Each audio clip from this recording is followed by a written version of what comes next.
إن الحمد لله نحمده ونستعينه ونستغفره ونعوذ بالله من شرور أنفسنا ومن سيئات أعمالنا من يهده الله فلا مضل له ومن يضلل فلا هادي له وأشهد أن لا إله إلا الله وأشهد أن محمدا عبده ورسوله أما بعد فإن خير الحديث كتاب الله وخير الهدي هدي محمد صلى الله عليه وسلم وشر الأمور محدثاتها وكل محدثة بدعة وكل بدعة ضلالة وكل ضلالة في النار. يا أيها الذين آمنوا اتقوا الله حق تقاته ولا تموتن إلا وأنتم مسلمون. يا أيها الناس اتقوا ربكم الذي خلقكم من نفس واحدة وخلق منها زوجها وبث منهما رجالا كثيرا ونساء واتقوا الله الذي تساءلون به والأرحام إن الله كان عليكم رقيبا. يا أيها الذين آمنوا اتقوا الله وقولوا قولا سديدا يصلح لكم أعمالكم ويغفر لكم ذنوبكم ومن يطع الله ورسوله فقد فاز فوزا عظيما. يقول الله تبارك وتعالى في كتابه العزيز: وإذ ابتلى إبراهيم ربه بكلمات فأتمهن قال إني جاعلك للناس إماما قال ومن ذريتي قال لا ينال عهد الظالمين. وقال جل في علاه: وإذ قال إبراهيم رب اجعل هذا البلد آمنا وجنبني وبني أن نعبد الأصنام رب إنهن أضللن كثيرا من الناس فمن تبعني فإنه مني ومن عصاني فإنك غفور رحيم. ربنا إني أسكنت من ذريتي بواد غير ذي زرع عند بيتك المحرم ربنا ليقيموا الصلاة فاجعل أفئدة من الناس تهوي إليهم وارزقهم من الثمرات لعلهم يشكرون. ربنا إنك تعلم ما نخفي وما نعلن وما يخفى على الله من شيء في الأرض ولا في السماء. الحمد لله الذي وهب لي على الكبر إسماعيل وإسحاق إن ربي لسميع الدعاء. رب اجعلني مقيم الصلاة ومن ذريتي ربنا وتقبل دعاء. ربنا اغفر لي ولوالدي وللمؤمنين يوم يقوم الحساب. تمام طرح کی تعریفیں اللہ سبحانہ و تعالیٰ کے لیے لائق ہے. بے شمار درود و سلام نازل ہو جناب محمد رسول اللہ صلی اللہ علیہ وسلم پر. اللہم صلی وسلم علی نبینا محمد. اللہ سبحانہ و تعالیٰ کی بے شمار رحمتیں ہو پیارے نبی جناب محمد رسول اللہ صلی اللہ علیہ وسلم کی پاکیزہ آل و اولاد پر اور آپ کے جانثار اصحاب کرام پر. اللہ سے دعا ہے اللہم ارنا الحق حقا وارزقنا اتباعہ. اے اللہ جو حق ہے تو اسے ہمیں حق دکھا اور اس کی اتباع کی ہمیں توفیق دے. آمین. اللہم ارنا الباطل باطلا وارزقنا اجتنابہ. اے اللہ جو چیز باطل ہے تو اسے ہمیں باطل دکھا اور اس سے اجتناب کی ہمیں توفیق دے. اللہم آمین.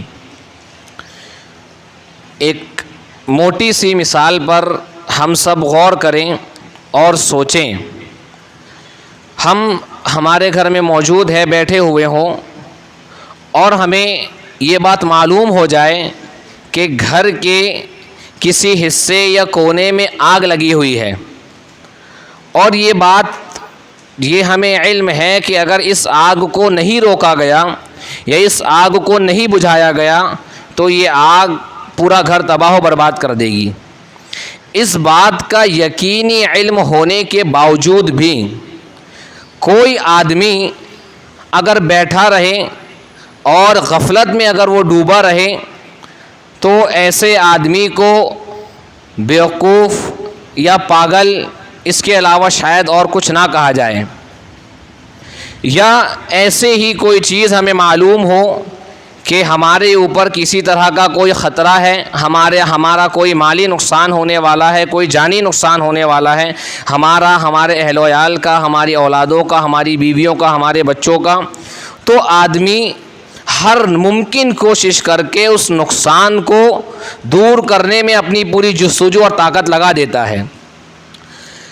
اس مثال کو سمجھیں، اور نبی صلی اللہ علیہ وسلم کی ایک بہت ہی عظیم دعا، بہت عظیم، اتنی عظیم کہ اس دعا کو آدمی کو اسی طرح یاد کرنا چاہیے جیسے اسے سورۃ الفاتحہ یاد ہوتی ہے، اور محض یاد ہی نہیں کرنا ہے، اس دعا کے کلمات پر غور کر کے جو باتیں اس دعا میں بتائی گئی ہے ان چیزوں کو حاصل کرنے کے لیے اللہ تبارک و تعالیٰ نے جو اصول، جو ضوابط، جو راستے، جو طریقہ بتایا ہے اس پر بھی عمل کرنا ہے۔ پہلے ہم دعا کو دیکھتے ہیں۔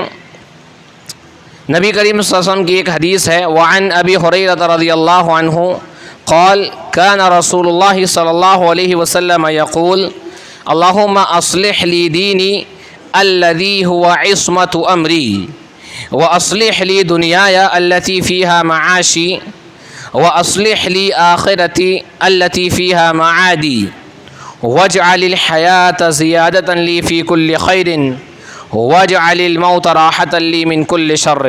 رواہ مسلم فی کتاب الذکر والدعاء والتوبۃ والاستغفار۔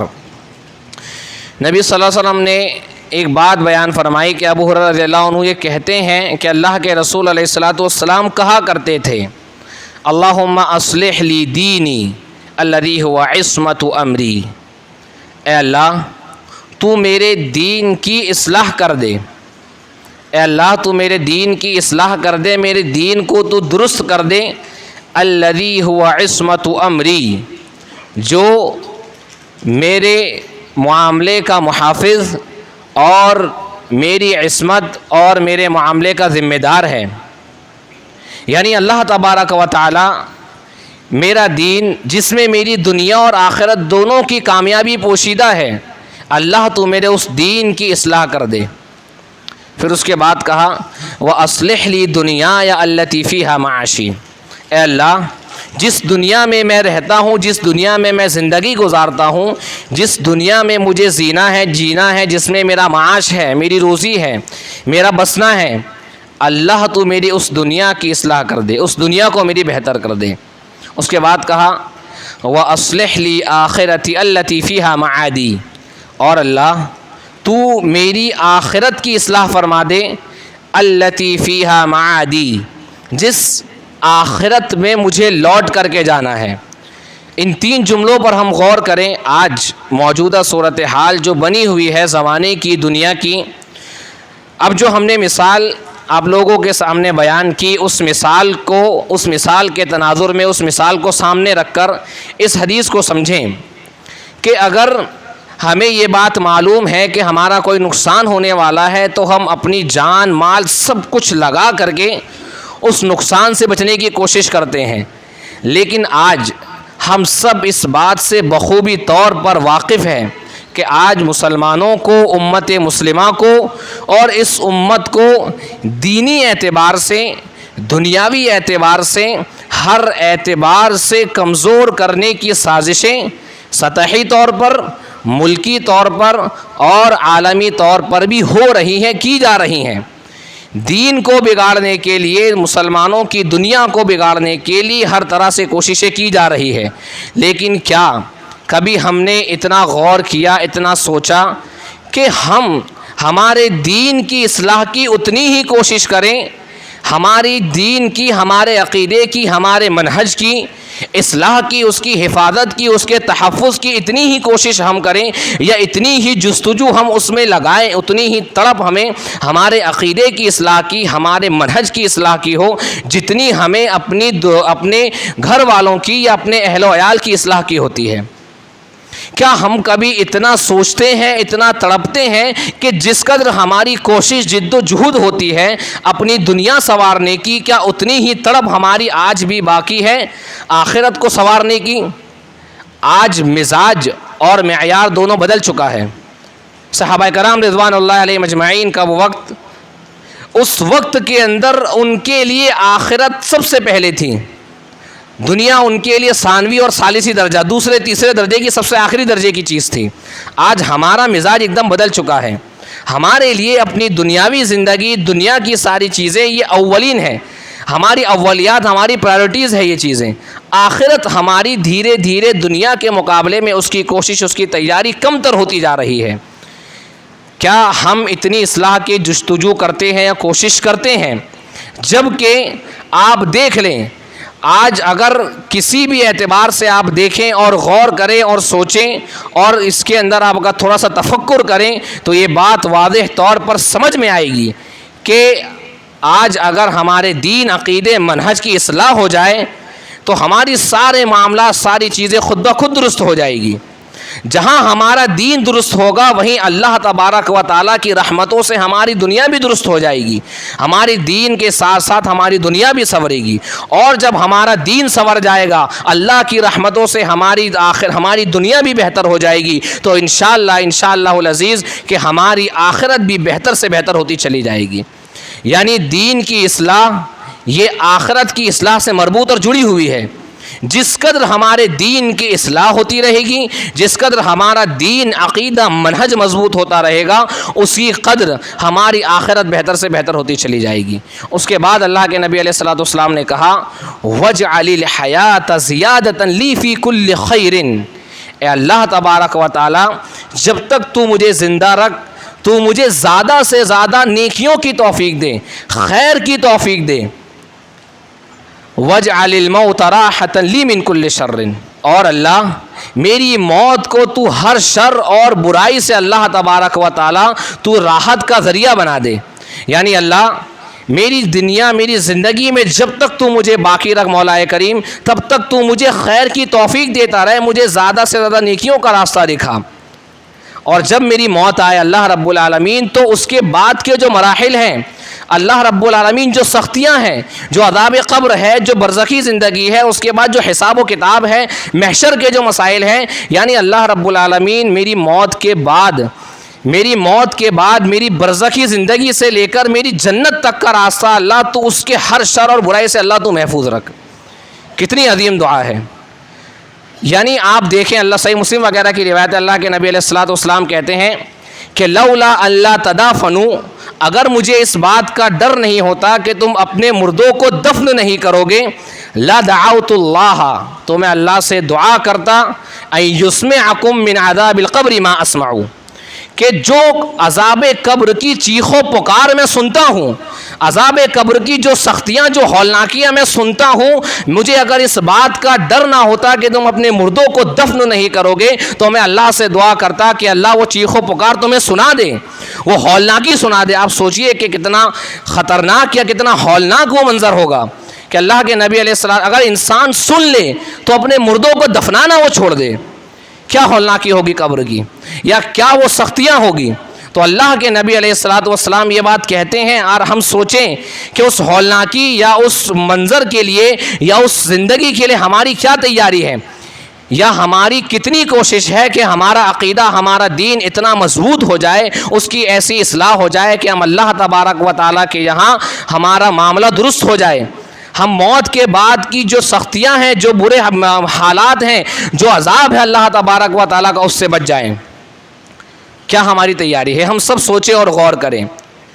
ذی الحجہ کا مہینہ ہے، اگر اس مہینے میں ابراہیم علیہ الصلوۃ والسلام کی سیرت پر گفتگو نہ کی جائے، یا ان کے حوالے سے کچھ باتیں نہ بتائی جائے، یا ان کی حالات زندگی پر غور نہ کیا جائے، تو شاید کیا یقینی طور پر بات ادھوری رہے گی۔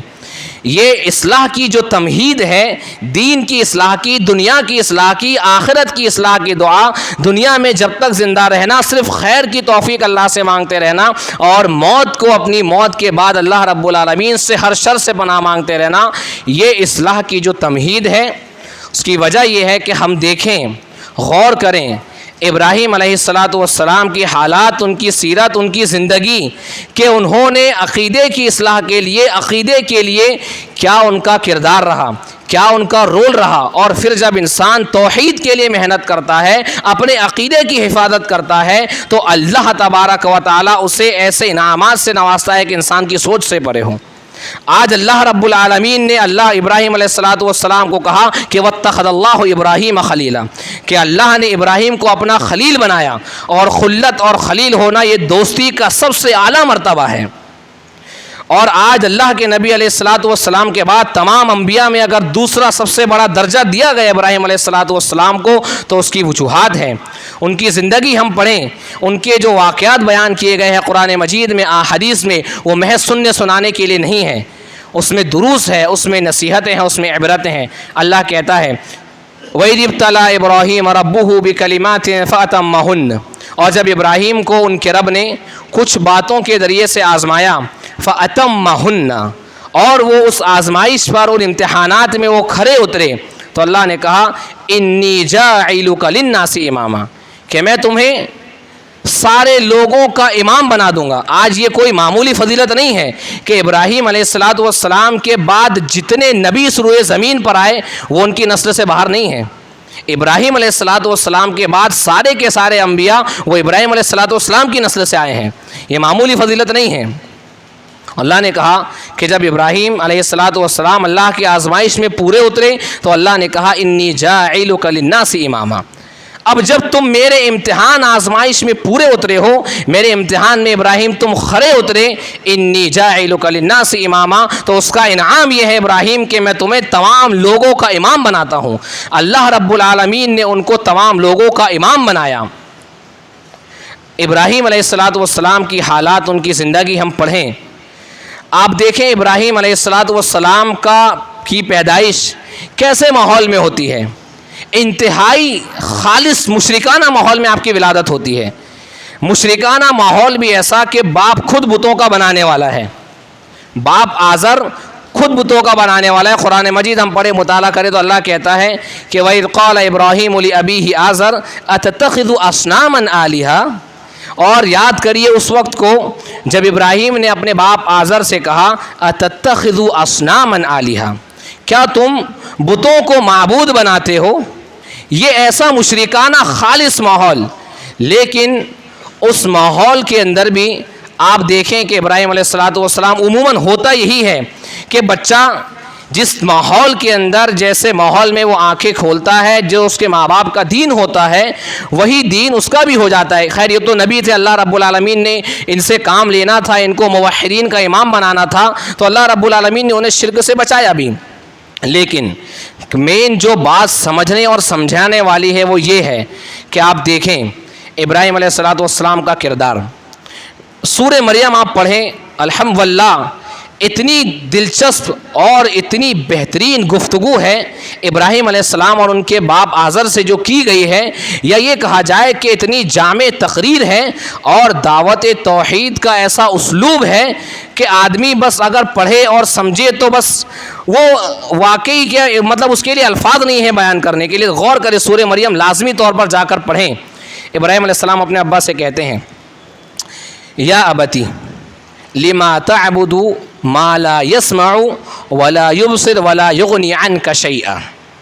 اے میرے ابو جان, باپ کافر ہیں, مشرک ہے, لیکن اس کے بعد بھی انداز گفتگو دیکھیے. اے میرے ابو جان, یا ابتی, اے میرے ابو. باپ مشرک ہے, اس کے باوجود بھی اتنا بہترین انداز گفتگو ہے. آج ہم سب کا معاملہ کیا ہے؟ آج ہمارے اپنے ماں باپ سے تعلق کیا ہے؟ آج ہمارے ماں باپ کے ساتھ ویوہار کیا ہے؟ حسن سلوک کیا ہے؟ کیا ہے؟ آپ ہم سب غور کریں. وہاں تو باپ مشرک ہے, لیکن اس کے بعد حال یہ ہے کہ یا ابتی, ہے میرے ابو جان. لہذا سب سے پہلی چیز یہ معلوم پڑی کہ ماں باپ مشرک ہی کیوں نہ ہو, ان کے ساتھ حسن سلوک کیا جائے گا. یہ اور بات ہے کہ اگر شرک کرنے کا یا اللہ کے خلاف جانے کا حکم دے تب نہیں مانا جائے گا. سیرت ابراہیمی ہمیں سب سے پہلا درس یہ دیتی ہے, یہ سکھاتی ہے کہ ماں باپ کا احترام, ان کی عزت, ان کا وقار باقی رکھا جائے. ماں کے بارے میں بہت ساری چیزیں جانتے ہیں, پڑھا گیا ہے, سب کچھ ہے, لیکن باپ کا مقام چھوٹا نہیں ہے. اللہ کے نبی علیہ الصلوۃ والسلام کہتے ہیں الاب من اوسط ابواب الجنہ, باپ یہ جنت کے بہترین دروازوں میں سے اور اہم دروازوں میں سے ایک دروازہ ہے. فَإِن شِئْتَ فَاحْفَظْ عَلَيْهِ أَوْ ضَيِّعْ، اب تمہارے اوپر ہے کہ تم اپنے باپ کے ساتھ اپنا حسن سلوک کر کے تم اس دروازے کی، اس جنت کے دروازے کی حفاظت کرتے ہو، یا ماں باپ کے ساتھ اور اپنے باپ کے ساتھ تم برا سلوک کر کے، غلط ویوہار کر کے، ان کے ساتھ تم غلط روش اختیار کر کے تم اپنے اس جنت کے دروازے کو تم ضائع اور برباد کر دیتے ہو۔ یہ معمولی درس نہیں ہے۔ باپ مشرک ہو تو انتہائی ادب کے ساتھ گفتگو کی جائے، نرمی کا پہلو غالب رکھا جائے۔ ہاں ہوتی ہے، ہر انسان کے مزاج میں سختی ہوتی ہے، بسا اوقات انسان فرسٹریشن میں چڑ بھی جاتا ہے، لیکن اس کے بعد آدمی کوشش یہ کرے کہ ایک لمٹ میں رہ کر کے وہ چیز کی جائے، یعنی باپ کا احترام برقرار رہے۔ جب باپ سے اگر گفتگو ہو، تلخ گفتگو بھی ہو جائے، ویسے تو کرنا نہیں ہے، لیکن اگر ہو بھی جائے تو ایسا لگنا چاہیے کہ باپ اور بیٹا ہے، ایسا نہ ہو کہ بیٹا باپ بن جائے، اور یہ نوبت نہ آئے کہ بیٹا ایسا سر چڑھ کے بولے کہ باپ خاموش ہو جائے، اور باپ یہ سوچنے پر مجبور ہو جائے کہ کیا یہ میری ہی اولاد ہے، یا باپ یہ کہنے پر مجبور ہو جائے ماں باپ کے کہ ہم نے تجھے ان دنوں کے لیے پیدا کیا تھا یا اس وقت کے لیے ہم نے تجھے بڑا کیا تھا۔ ایسا ہرگز نہیں ہونا چاہیے، یہ معمولی درس نہیں ہے۔ تو سب سے پہلے سیرت ابراہیم ہمیں درس اس بات کا دیتی ہے کہ ماں باپ کا لحاظ، ان کا احترام برقرار رکھا جائے، چاہے ماں باپ مشرک کیوں نہ ہوں۔ دوسری چیز، یا ابتی، گفتگو کا انداز کتنا پیارا ہے، دعوت دینے کا اسلوب کتنا پیارا ہے، انتہائی نرم اور بہترین اسلوب دعوت کا اختیار کیا۔ اس کے بعد کہا، آپ دیکھیں، یا بتی لما تعبد ما لا يسمع ولا يبصر ولا يغني عنك شيئا، کہ میرے ابو جان آپ ایسی ذات کی، ایسی چیز کی عبادت کیوں کرتے ہو، لا يسمع ولا يبصر، جو نہ سن سکتا ہے، جو نہ دیکھ سکتا ہے، ولا يغني عنك شيئا، اور نہ جو آپ کے کسی کام آ سکتا ہے۔ یہ معمولی بات نہیں ہے، یہ توحید کا، دعوت توحید دینے کا ایک بہت عظیم اسلوب ہے۔ ایسا آدمی جو شرک پر ہے، جو اللہ تبارک و تعالیٰ کے علاوہ غیر اللہ کی عبادت کرتا ہے، اس کا سب سے بہترین طریقہ یہ ہے کہ آپ اس کے غیر اللہ کی اسے کمزوریاں بتائیے۔ جیسے ابراہیم علیہ السلام نے کہا، کیا ہے یہ بت؟ اتنحتون، ابراہیم علیہ السلام نے کہا کہ تم جن بتوں کو اپنے ہاتھ سے بناتے ہو ان کی عبادت کرتے ہو، یہ ان کی کمزوری ہے۔ پھر کہا کہ نہ یہ سن سکتے ہیں، نہ یہ دیکھ سکتے ہیں، نہ تمہارے کسی کام آ سکتے ہیں۔ تو غیر اللہ کی کمزوری، ان کی عاجزی، ان کی یہ چیز بتائی جائے کہ ان کی کمزوری کیا ہے۔ اگر یہ چیز کسی شرک کرنے والے کے دل و دماغ کے اندر اتار دی جائے تو اس کے لیے توحید کو سمجھنا بہت آسان ہو جائے گا۔ آپ قرآن مجید میں غور کریں، اللہ رب العالمین نے اتنی پیاری پیاری مثالیں دی۔ اللہ نے کہا کہ ان کی مثال کیسی ہے، وَإِن يَسْلُبْهُمُ الذُّبَابُ شَيْئًا لَا يَسْتَنْقِذُونَهُ مِنْهُ ضعف الطالب والمطلوب، کہ اگر مکھی ان کے پاس سے کوئی چیز چھین کر لے کے چلے جائے، کوئی چیز ان سے لے لے، لا يستنقذونه منه، تو ان کی تو اتنی بھی طاقت نہیں ہے کہ وہ مکھی سے اپنی چیز واپس لے لے۔ ضعف الطالب والمطلوب، مانگنے والا بھی بہت کمزور ہے اور جس سے مانگا جا رہا ہے وہ بھی انتہائی کمزور ہے۔ لہذا دعوت توحید دینے کا ایک بہت عظیم اسلوب اور طریقہ یہ ہے کہ غیر اللہ کی کمزوری، ان کے نقص، ان کی کمیاں، ان کی خامیاں شرک کرنے والوں کے دماغوں میں اتاری جائے۔ یہ بہت عظیم طریقہ ہے دعوت توحید کا، جو سیرت ابراہیم ہمیں بتاتی ہے، ملت ابراہیم ہمیں یہ چیز سکھاتی ہے۔ اس کے بعد ابراہیم علیہ السلام کی سیرت ہمیں جو درس دیتی ہے کہ جب آپ توحید کو سمجھنے لگے، توحید کا علم آپ کو آیا، تو آپ نے کیا کہا، یا ابتی انی قد جانی من العلم ما لم یأتیک فاتبعنی اہدک صراطا سویا۔ سورہ مریم کی آیت ہیں۔ اے میرے ابو جان، پھر اسلوب دیکھیے، اے میرے ابو جان، انی قد جانی من العلم ما لم یأتیک، اے میرے ابو، میرے پاس ایسا علم آیا ہے ما لم یأتیک، جو آپ کے پاس نہیں آیا، فاتبعنی، تو آپ میری اتباع کرو، میرے اس علم کے پیچھے چلو، اہدک صراطا سویا، میں آپ کو صراط مستقیم دکھاؤں گا، سیدھے راستے کی جانب میں آپ کی رہنمائی کروں گا۔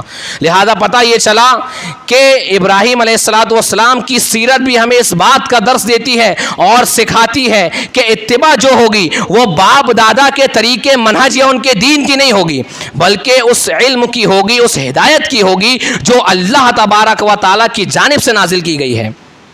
لہذا سیرت ابراہیمی ہمیں اس بات کا درس دیتی ہے کہ اللہ رب العالمین کی نازل کردہ ہدایت کو چھوڑ کر باپ دادا کے طریقے، منہج اور تقلید کو اختیار کرنا، یہ سوائے نقصان اور گھاٹے کے سودے کے اور کچھ نہیں ہے۔ ڈھیروں مثالیں موجود ہیں۔ ایک بہت واضح مثال، ابو طالب کی وفات کا جب وقت آیا، بہت سارے لوگ تھے وہاں، امیہ وغیرہ، کئی جو بڑے بڑے اس وقت کے اثر و رسوخ والے لوگ تھے وہ موجود تھے۔ اللہ کے نبی علیہ الصلوۃ والسلام سمجھاتے رہے، بولتے رہے، لیکن آخر میں اس سے کہا گیا ابو طالب سے کہ کیا تم عبد المطلب کی ملت سے، دین سے پھر جاؤ گے؟ اس نے کیا کہا؟ نہیں، میں عبد المطلب کی ملت نہیں چھوڑ سکتا۔ لہذا اس نے اللہ رب العالمین کی نازل کردہ ہدایت کے مقابلے میں اس طریقے، اس منہج کو ترجیح دی جو اس کے باپ دادا کا طریقہ تھا۔ یہ بات سیرت ابراہیمی ہمیں سکھاتی ہے، اس بات کا درس دیتی ہے کہ اللہ رب العالمین کی نازل کردہ ہدایت جو ہے اس پر عمل کرنا، اس علم کو ماننا، یہی صراط مستقیم ہے۔ ایک اور چیز سیرت ابراہیمی ہمیں سکھاتی ہے، جب انسان علم والا ہو جائے، کتاب و سنت کا، دین کا، ہدایت اس کے پاس آ جائے، تو دعوت کا کام سب سے پہلے وہ اپنے گھر سے شروع کرے۔ دعوت کا کام، ہدایت سمجھانے کا کام سب سے پہلے وہ اپنے گھر سے شروع کرے، کیونکہ اللہ کہتا ہے یا ایھا الذین آمنوا قوا انفسکم واہلیکم نارا، اے ایمان والو تم اپنے آپ کو اور اپنے گھر والوں کو جہنم کی آگ سے بچاؤ، علیہا ملائکۃ غلاظ شداد، جس پر انتہائی سخت ترین فرشتے مامور ہے۔ تو سیرت ابراہیمی ہمیں اس بات کا درس دیتی ہے کہ جو بھی خیر، جو ہدایت، جو علم ہم سیکھتے ہیں، جو ہمارے علم میں آتا ہے، اسے اپنے گھر والوں کو، اپنے اہل و عیال کو بیٹھ کر کے سکھایا جائے، سمجھایا جائے، اس کی دعوت سب سے پہلے گھر والوں کو دی جائے۔ پھر اس کے بعد ہم غور کریں ان آیتوں کے اندر کہ ابراہیم علیہ الصلوۃ والسلام نے جب اتنی ساری چیزیں کی، باپ کو سمجھایا، اس کے بعد ان کا باپ کہتا ہے قال۔ اور ایک چیز اور ہمیں ابراہیم علیہ الصلوۃ والسلام کی سیرت ہمیں یہ بات سکھاتی ہے کہ اگر علم اور ہدایت کی بات آ جائے، حق کی بات آ جائے، تو اس معاملے کے اندر عمر نہیں دیکھی جاتی، چھوٹا بڑا نہیں دیکھا جاتا، کہ آج ہمارے سماج اور معاشرے کا حال یہی ہے۔ آج اگر کوئی کسی کو آپ حق بتاؤ، کسی کو آپ سمجھاؤ، یہ کہتا ہے یہ کل کے ہمارے سامنے کے لڑکے، ہمارے سامنے کے چھوکرے، یہ ہمیں دین سکھائیں گے، یہ ہمیں علم بتائیں گے۔ نہیں، وہاں معیار حق ہے، علم ہے، کتاب و سنت کی ہدایت معیار ہے، عمر کا چھوٹا بڑا نہیں، منصب عہدے میں چھوٹا بڑا ہونا نہیں ہے۔ یہ ایک مومن کی شان ہوتی ہے کہ جب کتاب و سنت کی بات آتی ہے، حق کی بات آتی ہے، ہدایت کی بات آتی ہے، تو سرخم تسلیم کر دیتا ہے، چاہے پھر اس سے چھوٹا یا بڑا ہی کیوں نہ ہو۔ یہ سیرت ابراہیمی ہمیں سکھاتی ہے۔ یہ ان آیات میں ہم غور کریں، اور ابراہیم علیہ الصلوۃ والسلام نے دعوت توحید کے لیے کیا اسلوب اپنایا، اور اس کے بعد ہم دیکھیں ابراہیم علیہ الصلوۃ والسلام کی سیرت میں ہم جب غور کرتے ہیں تو ہمیں پتہ چلتا ہے کہ جب انہوں نے دعوت دی اپنے باپ کو، تو باپ نے کیا کہا؟ قال اراغب انت عن آلہتی یا ابراہیم، کہ ابراہیم کیا تو چاہتا یہ ہے کہ تو مجھے میرے معبودوں سے پھیر دے؟ لئن لم تنتہی لارجمنک واہجرنی ملیہ، اگر ابراہیم تم اس عمل سے باز نہیں آئے، لارجمنک، میں تمہیں رجم کر دوں گا، واہجرنی ملیہ، جاؤ، نکل جاؤ یہاں سے، دور ہو جاؤ مجھ سے، اور ایک لمبی مدت تک کہ مجھ سے دور ہو جاؤ۔ اس کے بعد ابراہیم علیہ السلام جب نکلتے ہیں تو کہتے ہیں کہ انی ذاہب، یہ دوسری سورہ کی آیت ہے، سورہ صافات کی، انی ذاہب الی ربی سیہدین۔ یہاں معاملہ یہ ہوا کہ جب باپ نے کہا، پھر ابراہیم علیہ السلام نے قوم کو سمجھانا شروع کیا، قوم کو دعوت دینا شروع کی۔ پھر جب قوم بھی نہیں مانی، سورہ صافات آپ پڑھے، وہاں یہ چیز آپ کو ملے گی، تو ابراہیم علیہ السلام جب قوم کا ان کے میلے کا دن آیا، جس دن وہ سب مشرک میلہ منانے جاتے تھے، ابراہیم علیہ السلام نے کہا انی سقیم۔ جب ان سے کہا گیا، میلے میں چلنے کے لیے کہا کہ میں بیمار ہوں، لہذا ابراہیم علیہ السلام نے ان مشرکوں کے اس میلے میں شریک ہونا ناپسند کیا اور اس میلے میں نہیں گئے۔ کتاب و سنت کے دلائل بھی ہمیں یہ بات بتاتے ہیں کہ سیرت ابراہیمی بھی ہمیں اس بات کا درس دیتی ہے کہ جہاں مشرکوں کے میلے تماشے لگتے ہو، وہاں ایک ایمان والے کو ہرگز نہیں جانا چاہیے۔ جہاں غیر مسلموں کے میلے تماشے لگتے ہو، وہاں نہیں جانا چاہیے۔ جترائیں بھرتی ہیں، مسلمان بڑے شوق سے گھومنے کے لیے جاتے ہیں۔ ابھی محرم کا میلہ آئے گا، مسلمان شوق سے گھومیں گے، مرد بھی، عورتیں بھی دھڑلے کے ساتھ گھومیں گی۔ لہذا سیرت ابراہیمی، ملت ابراہیمی ہمیں یہ بات بتاتی ہے کہ ایک ایمان والا، وہ اللہ رب العالمین کو ماننے والا، وہ مشرکوں کے، اہل شرک کے تہواروں میں، ان کے میلوں میں، ان کے جتراؤں میں اس طریقے کی چیزوں میں شرکت نہیں کرتا۔ لہذا سیرت ابراہیمی ہمیں یہ بات بھی سکھاتی ہے کہ مشرکین کے میلوں ٹھیلوں اور ان کے کھیل تماشوں کی جگہوں سے دور رہنا چاہیے۔ یہ لہو و لعب اور اللہ سے دور کرنے والی چیزیں ہیں۔ لہذا یہ سیرت ابراہیمی کا بہت اہم درس ہے، سن لے، سمجھ لے اور سمجھا بھی دیں کہ یہ ملت ابراہیم اور ملت محمد صلی اللہ علیہ وسلم ہمیں یہ بات سکھاتی ہے کہ ایک ایمان والے کو یہ چیز شوبھا نہیں دیتی، اس کے شایان شان نہیں ہے کہ وہ مشرکوں کے میلوں میں شرکت کرے۔ پھر اس کے بعد ابراہیم علیہ السلام کا معاملہ یہ تھا، جب وہاں نہیں گئے تو آپ نے سارے بتوں کو توڑ تاڑ کے برابر کر دیا۔ سب کو توڑ دیا اور آخر میں انہوں نے جو بڑا بت تھا اس کے اندر کلہاڑی لٹکا دی. وہ بہت تفصیلی گفتگو ہے لیکن اس کا نچوڑ اور خلاصہ یہ ہے کہ ہمیں ایک بات اور پتہ چلتی ہے کہ بتوں کو توڑنا، سب سے پہلے تو آپ دیکھیں ابراہیم علیہ السلام کی جسارت، ان کی جرأت، ان کا حوصلہ، ان کی ہمت، ان کا اللہ کی ذات پر توکل تو دیکھیں کہ جب باپ کو سمجھایا، قوم کو سمجھایا، قوم نہیں مانی. سورہ انعام جا کر کے پڑھیں، وہاں آیتیں ہیں جو واضح کرتی ہیں کہ ابراہیم علیہ السلام نے اپنی قوم کو کیسے دعوت دی. چاند کو دیکھا تو کہا کہ یہ میرا رب ہے، چاند ڈوب گیا کہا یہ رب نہیں ہو سکتا. سورج کو دیکھا، ستاروں کو دیکھا، پھر قوم سے کہا کہ یہ تو ایسی چیزیں ہیں جو خود کسی کی محتاج ہیں، جو ڈوب جانے والی ہے، یہ میرا رب، یہ میرا معبود نہیں ہو سکتی. اس کے بعد ابراہیم علیہ السلام نے جو کام کیا کہ سارے بتوں کو توڑ تاڑ کے برابر کر دیا.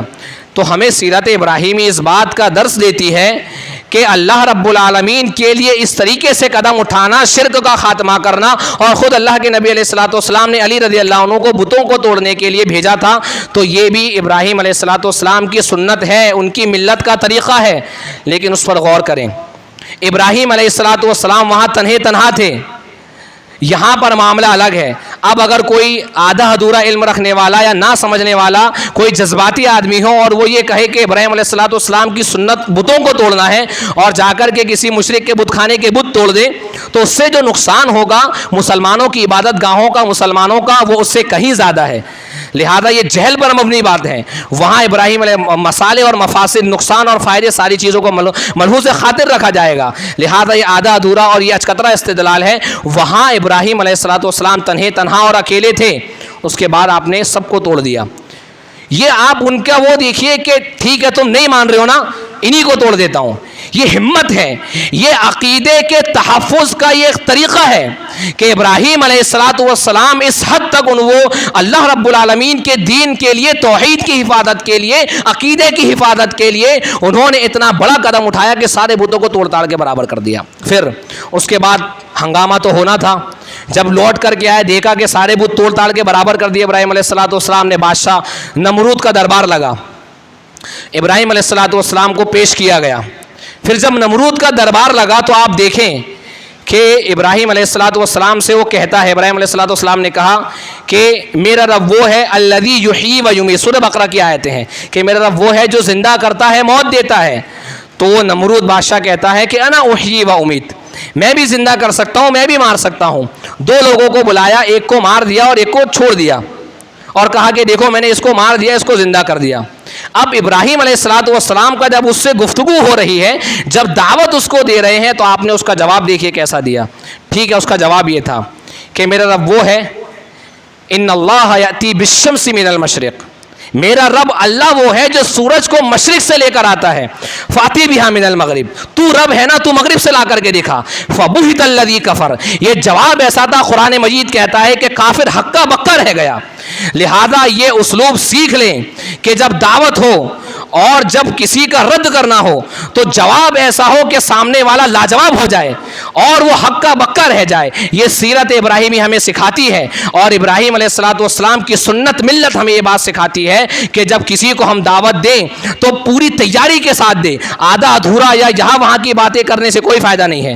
لہذا تیار رہیں دعوت کے لیے، دعوت دینے کے لیے ہم تیار رہیں. یہ ابراہیم علیہ السلام کی سیرت ہمیں سکھاتی ہے کہ جواب کیسا دیا جاتا ہے. ایسا جواب کہ وقت کا بادشاہ لاجواب ہو گیا. قرآن مجید کے الفاظ فبہت الذی کفر، کافر ہکا بکا رہ گیا جواب سن کر کے. اب جب کوئی جواب نہیں بنا تو کہا کہ اب اس کو جلا دو. صحیح بخاری وغیرہ کی روایت کے الفاظ ہے جو آگ جلائی گئی اس کے بعد توکل دیکھیے ابراہیم علیہ السلام کا. عبداللہ بن عباس رضی اللہ عنہ کی روایت کے اندر آتا ہے کہ جب انہیں آگ میں ڈالا گیا تو انہوں نے کیا کہا؟ حسبنا اللہ و نعم الوکیل، اللہ رب العالمین ہمارے لیے کافی ہے، و نعم الوکیل، اور اللہ رب العالمین سب سے بہترین کام بنانے والا اور کارساز ہے. یہ توکل کی اعلیٰ ترین مثال ہے. آج ہم زمانے بھر کی پریشانیوں مصیبتوں میں مبتلا ہے. ہماری سوچ کیا ہے؟ فلاں کمیٹی بنا لی جائے، فلاں آرگنائزیشن بنا لیا جائے، یہ کر لیا جائے. مسلمانوں کو سیاسی میدان میں آنا چاہیے، ساری چیزیں اپنی جگہ ہے. مسلمانوں کو سیاسی طور پہ مضبوط ہونا ہے، معاشی طور پہ مضبوط ہونا ہے. لیکن توکل، آپ حق پر ہیں، اور اللہ کی ذات پر توکل کریں تو انعام کیا ہوتا ہے؟ اللہ رب العالمین نے کہا وَقُلْنَا يَا نَارُ كُونِي بَرْدًا وَسَلَامًا عَلَىٰ إِبْرَاهِيمَ کہ وہ آگ جو جلانے والی ہے، ہم نے آگ کو حکم دیا کہ آگ تو ابراہیم کے لیے ٹھنڈی اور سلامتی والی ہو جا۔ لہذا سیرت ابراہیمی کا یہ پہلو ہمیں درس دیتا ہے کہ اگر ہم حق پر ہوں اور خالص اللہ رب العالمین کے لیے ہم لڑ رہے ہوں اور ہمارا توکل اللہ رب العالمین پر انتہائی اعلیٰ قسم کا ہو، تو وقت کی بڑی سے بڑی طاقت اور حکومت اور بادشاہت بھی ہمارا بال بھی باقا نہیں کر سکتی۔ یہ اللہ رب العالمین کا وعدہ ہے کہ اللہ رب العالمین کبھی اپنے نیک بندوں کو اور مخلص بندوں کو بیار و مددگار نہیں چھوڑتا۔ آج ساری زمانے بھر کی باتیں ہیں لیکن توکل نہیں ہے۔ توکل کی مثال دیکھنا ہے تو ماں ہاجرہ علیہ السلام کی دیکھیے۔ آپ سورہ ابراہیم پڑھے آخری آیتیں، اس میں ابراہیم علیہ السلام کہتے ہیں کہ ربنا انی اسکنت من ذریتی بواد غیر ذی زرع عند بیتک المحرم، اللہ میں نے میری آل و اولاد کو ایک بنجر اور ایسے علاقے میں چھوڑا ہوں جو بنجر ہے، جو بے آباد ہے۔ جس وقت ابراہیم علیہ السلام نے ماں ہاجرہ اور اسماعیل علیہ السلام کو مکہ میں چھوڑا، اس وقت وہاں کوئی آبادی نہیں، جنگل بیابان۔ ماں ہاجرہ بار بار پوچھتی ہیں کہ آپ ہمیں یہاں کیوں چھوڑے جا رہے ہو؟ آپ سوچیں، بڑھاپے کی اولاد ہے، شیر خوار دودھ پیتا بچہ ہے، آپ نے چھوڑ دیا اللہ کے حکم پر۔ ماں ہاجرہ کئی دفعہ پوچھتی ہیں، 2-3 دفعہ پوچھتی ہیں، پھر کہتے ہیں کہ اللہ کا حکم ہے۔ آپ جواب سنیں، توکل کہتے ہیں اذن لا یضیعن اللہ، اگر اللہ کا یہ حکم ہے تو اللہ ہمیں ضائع برباد نہیں کرے گا، آپ جائیں۔ یہ توکل ہے ہمارا۔ آپ سوچیں، یہ خاتون، یہ عبرت ہے ہمارے لیے، مردوں کے لیے، ہماری ماؤں کے لیے، بہنوں کے لیے، بیٹیوں کے لیے، کہ کیا اعلیٰ مثال ہے توکل کی، کہ انسان ہکا بکا رہ جائے۔ آج ساری زمانے بھر کی ہوٹلوں پر، چوراہوں پر بیٹھ کر گفتگو ہے لیکن توکل کی بات کوئی نہیں کر رہا ہے۔ یہ بات کوئی کرنے کو تیار نہیں ہے کہ حق پر رہو، عقیدے کی حفاظت کرو، توحید کو اپناؤ، توکل کو اختیار کرو۔ اللہ رب العالمین تمہارا حامی و مددگار ہے۔ آج آپ سوچیں کہ یہ کتنا عظیم درس ہے۔ یہ چیز صرف سننے اور سنانے کے لیے نہیں ہے۔ علامہ اقبال کا بڑا مشہور شعر بہت سارے لوگوں کو یاد بھی ہوگا کہ آج بھی ہو جو ابراہیم سا ایماں پیدا، آگ کر سکتی ہے انداز گلستہ پیدا۔ تو یہ شعر صرف ہماری زبانوں تک کے محدود ہے، ہمارے دلوں میں، ہمارے عقیدے کے اندر یہ چیز کیوں نہیں آ پاتی کہ توکل ایسا کہ انسان حیران رہ جائے۔ یہ انتہائی اعلیٰ مثال ہے، اور ابراہیم علیہ السلام کی سیرت ملت یہ سکھاتی ہے کہ حق پر رہو، عقیدے کی حفاظت کرو، خالص اللہ کے لیے کھڑے ہو جاؤ اور اللہ پہ توکل کر کے دیکھو، اللہ ایسی جگہ سے اور ایسا تمہارا انتظام کرے گا مدد کا کہ تم سوچ بھی نہیں سکتے۔ کون سوچا ہوگا کہ یہ آگ جس میں ابراہیم علیہ السلام کو جلانے کے لیے انتظام کیا گیا ہے، وہی آگ ان کے لیے ٹھنڈا اور گلستہ بن جائے گی۔ یہ حق کا نتیجہ تھا، یہ اخلاص کا نتیجہ تھا، اور یہ اللہ پر توکل کا انعام تھا ابراہیم علیہ السلام کے لیے۔ معمولی درس نہیں ہے ہم سب کے لیے۔ اب سوچیں، ابراہیم علیہ السلام جب سارے معاملات ہو گئے اور اس کے بعد انہوں نے کہا کہ انی ذاہب الی ربی انہ سیہدین، اب ہجرت کرنے پر مجبور ہو گئے، باپ نے گھر سے نکال دیا، قوم نے ٹھکرا دیا، سب کچھ ہو گیا، پھر کہتے ہیں کہ انی ذاہب الی ربی انہ سیہدین، اب میں میرے رب کے راستے میں نکل جاتا ہوں، وانہ سیہدین، اور میرا رب مجھے راستہ دکھائے گا۔ آپ سوچیں، جب 490 کے اندر حبشہ کی جانب مسلمانوں نے ہجرت کی تو اللہ کے نبی علیہ السلام نے کہا کہ ابراہیم علیہ السلام کے بعد یہ پہلا قافلہ ہے جو اللہ کے راستے میں ہجرت کر کے جا رہا ہے۔ یہ معمولی فضیلت نہیں تھی جو لوگ حبشہ ہجرت کر کے گئے، یعنی ابراہیم علیہ السلام نے جو اپنا گھر چھوڑا، باپ کو چھوڑا، قوم کو چھوڑا، سماج و معاشرہ چھوڑ دیا، صرف کس لیے؟ عقیدے کی حفاظت کے لیے، توحید کی حفاظت کے لیے، توحید کو تحفظ کرنے کے لیے، عقیدے کو بچانے کے لیے۔ آج ہم سوچیں، آج ہم سے اپنی گندی عادتیں اللہ کی خاطر نہیں چھوڑی جا رہی، نمازوں میں حاضری کے لیے سستی کاہلی نہیں چھوڑی جا رہی۔ معذرت کے ساتھ کسی کو بیڑی سگریٹ تمباکو کی عادت ہے، کسی کو گندی چیزیں دیکھنے یا سننے کی عادت ہے، وہ چیزیں معمولی حقیر مثالیں ہیں یہ کہ آج انسان اپنا بیڑی سگریٹ گٹکا تمباکو اللہ کے لیے چھوڑنے کے لیے تیار نہیں ہے، اور وہ سب کچھ چھوڑ دیا عقیدے کی تحفظ کے لیے، توحید کی حفاظت کے لیے۔ لہذا جو انعامات ملے ہیں وہ ایسے ہی نہیں ملے، بہت عظیم یہ کام ہے۔ آپ سوچیں کہ یہ اللہ سے محبت ہے، سب کچھ چھوڑ دیا، اللہ کا حکم ہوا دودھ پیچھے انسان تصور نہیں کر سکتا۔ ہم میں سے کسی کا 2 سال 10 سال 20 سال کے بعد کوئی اولاد ہو اور اگر یہ کہا جائے کہ فلاں جنگل میں چھوڑ دو، بیابان میں چھوڑ دو، یا کسی دور دراز، وہ تو چھوڑ دیجئے، بہت دور کی مثال ہے، آدمی اکیلے سفر کرانے میں ڈرتا ہے، لیکن آپ سوچیں کیا درس ہمیں ملتا ہے۔ یہ اللہ رب العالمین کے لیے ہجرت تھی، سب کچھ چھوڑ دیا۔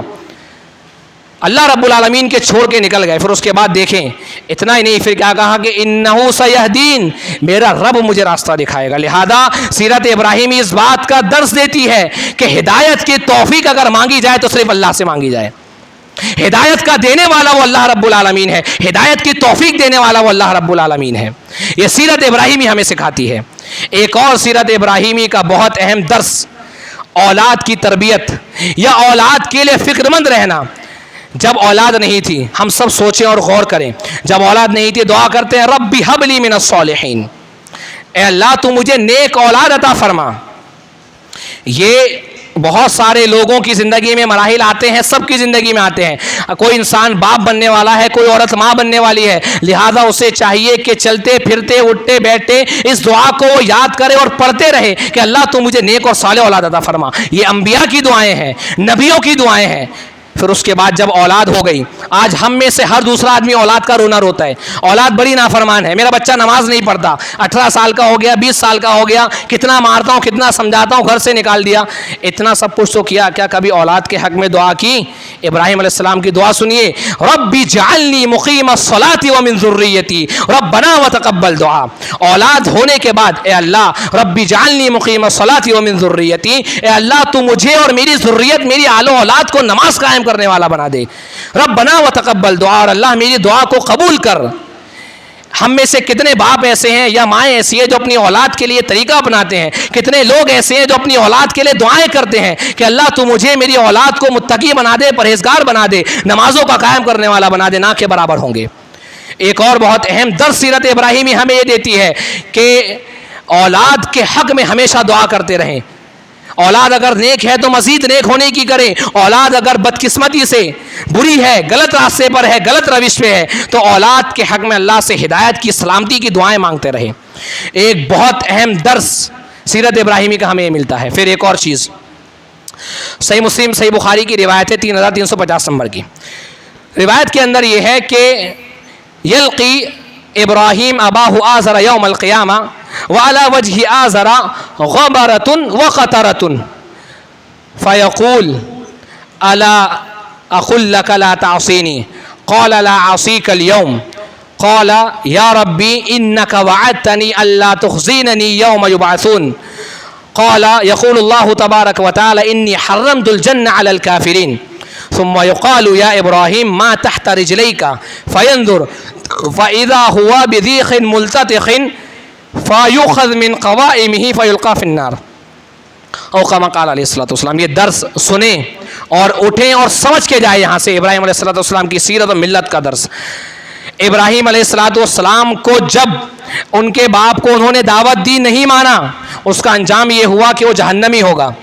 لہذا ابراہیم علیہ الصلوۃ والسلام کو پہلے تو انہوں نے مغفرت کی دعا کی, لیکن اللہ رب العالمین کہتا ہے فلما تبین له انه عدو للہ تبرأ منه. جب ابراہیم کو معلوم ہو گیا, واضح ہو گیا کہ ان کا باپ اللہ کا دشمن ہے, تبرأ منه, تو باپ سے برات کا اظہار کر لیا. مشرک کا ایک نقصان یہ ہے, اور ملت ابراہیمی ہمیں درس دیتی ہے کہ چاہے کوئی آدمی شرک پر کفر پر مرنے والا ہو, ہمارا باپ کیوں نہ ہو, اس کے لیے مغفرت کی دعا نہیں کی جا سکتی. اللہ کے نبی علیہ الصلوۃ والسلام کو اللہ نے منع کر دیا, ما کان للنبی والذین آمنوا ان یستغفروا للمشرکین ولو کانوا اولی قربی, کہ نبی اور مسلمانوں کے لیے جائز نہیں ہے کہ کسی مشرک کے لیے مغفرت کی دعا کر دے, چاہے ان کے قریبی رشتہ دار کیوں نہ ہو. لہذا ملت ابراہیمی ہمیں سکھاتی ہے کہ ہمارا اپنا باپ شرک پر کیوں نہ مرا ہو, کفر پر کیوں نہ مرا ہو, معاذ اللہ نعوذ باللہ من ذلک, اس کے لیے مغفرت کی دعا نہیں کی جائے گی. ایک درس آپ اس حدیث کی روشنی میں سمجھیں. قیامت کے دن آزر ابراہیم علیہ الصلوۃ والسلام سے اس کی ملاقات ہوگی, باپ بیٹے کی ملاقات ہوگی. آزر جب قیامت کے دن کا منظر دیکھ چکا ہوگا یا دیکھ رہا ہوگا تو کہے گا, ابراہیم علیہ السلام کہیں گے الا اقل لک لا تعصینی, کیا میں نے آپ سے نہیں کہا تھا کہ آپ میری نافرمانی مت کرو؟ پھر آزر کہے گا لا عصیک اليوم, ارے میرے بچے آج میں تیری نافرمانی نہیں کروں گا, آج میں تیری نافرمانی نہیں کروں گا. اس کے بعد پھر کیا معاملہ ہوگا آپ دیکھیں. اللہ سے ابراہیم علیہ السلام کہیں گے یا ربی انک وعدتنی اللہ تخزننی یوم یبعثون, اللہ تیرا مجھ سے وعدہ ہے کہ قیامت کے دن تو مجھے رسوا نہیں کرے گا. وَأَيُّ خِزْيٍ أَخْزَى مِنْ أَبِي الْأَبْعَدِ, اور اللہ میرے لیے اس سے بڑی رسوائی کیا ہوگی کہ میرا باپ تیری رحمت سے دور ہو جائے, میرا باپ اللہ جہنمی ہو جائے. اس کے بعد اللہ کہے گا انی حرمت الجنہ علی الکافرین، ابراہیم میں نے حرام کر دیا ہے جنت کو کافروں پر۔ اس کے بعد ابراہیم علیہ السلام سے کہا جائے گا ما تحت رجلیک، اپنے پیروں کے نیچے دیکھو کیا چیز ہے، فینظر، تو وہ دیکھیں گے، فَإِذَا بِذِيخٍ مُلْتَطِخٍ، تو آزر جو ہوگا وہ ایک بجو کی شکل میں، اس پہ خون وغیرہ یا مطلب وہ اس پہ سب چیزیں لپٹی ہوئی ہوں گی، اور ایک بجو کی شکل میں آزر ان کے سامنے ہوگا، ان کا باپ آزر۔ پھر کیا ہوگا فَيُؤْخَذْ مِنْ قَوَائِمِهِ فَيُلْقَىٰ فِي النَّارِ، اور اللہ کے حکم سے فرشتے اس کی ٹانگیں پکڑ کر جہنم میں ڈال دیں گے۔ لہذا ملت ابراہیمی، سیرت ابراہیمی ہمیں اس بات کا درس دیتی ہے کہ اگر توحید نہ ہو، شرک ہو، تو کوئی نبی کسی کے کام نہیں آ سکتا، چاہے وہ اس کا باپ ہی کیوں نہ ہو کسی نبی کا۔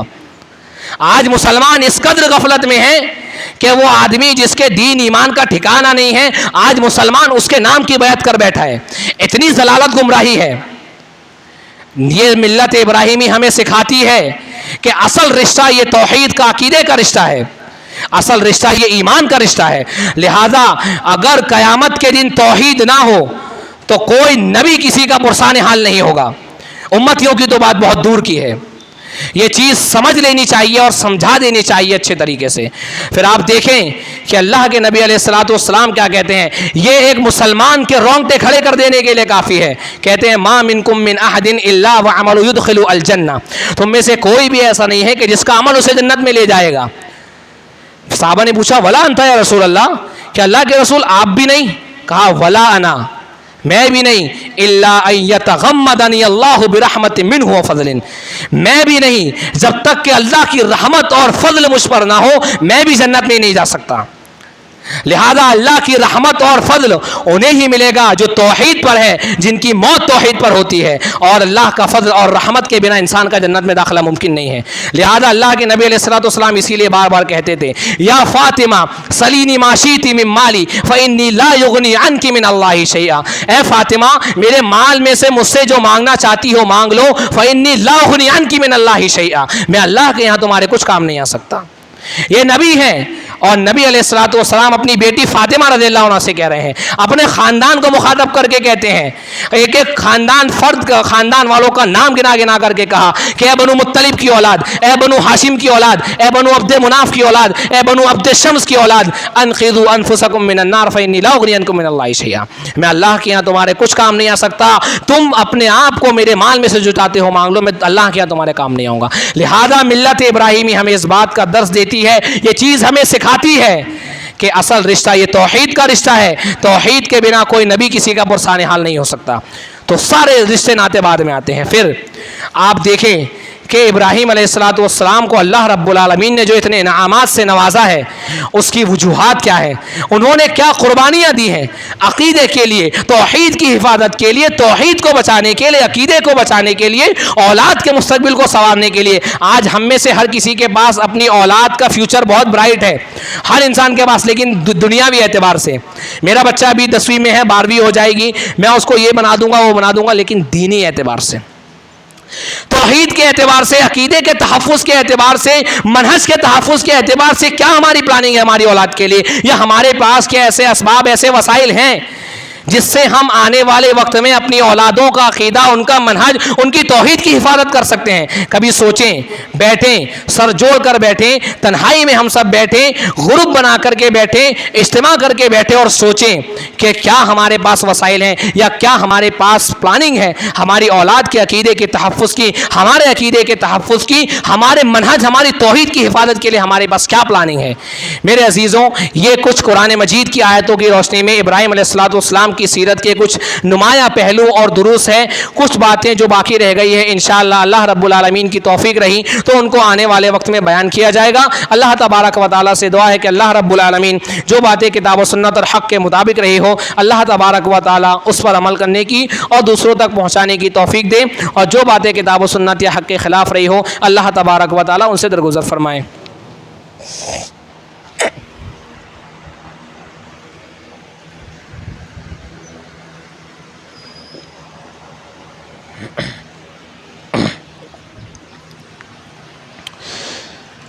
ان الحمد لله نحمده ونستعينه ونستغفره ونعوذ بالله من شرور انفسنا ومن سيئات اعمالنا من يهده الله فلا مضل له ومن يضلل فلا هادي له واشهد ان لا اله الا الله واشهد ان محمدا عبده ورسوله ان الله وملائكته يصلون على النبي يا ايها الذين امنوا صلوا عليه وسلموا تسليما اللهم صل على محمد وعلى ال محمد كما صليت على ابراهيم وعلى ال ابراهيم انك حميد مجيد اللهم بارك على محمد وعلى ال محمد كما باركت على ابراهيم وعلى ال ابراهيم انك حميد مجيد ان الله يأمر بالعدل والإحسان وإيتاء ذي القربى وينهى عن الفحشاء والمنكر والبغي يعظكم لعلكم تذكرون ولذكر الله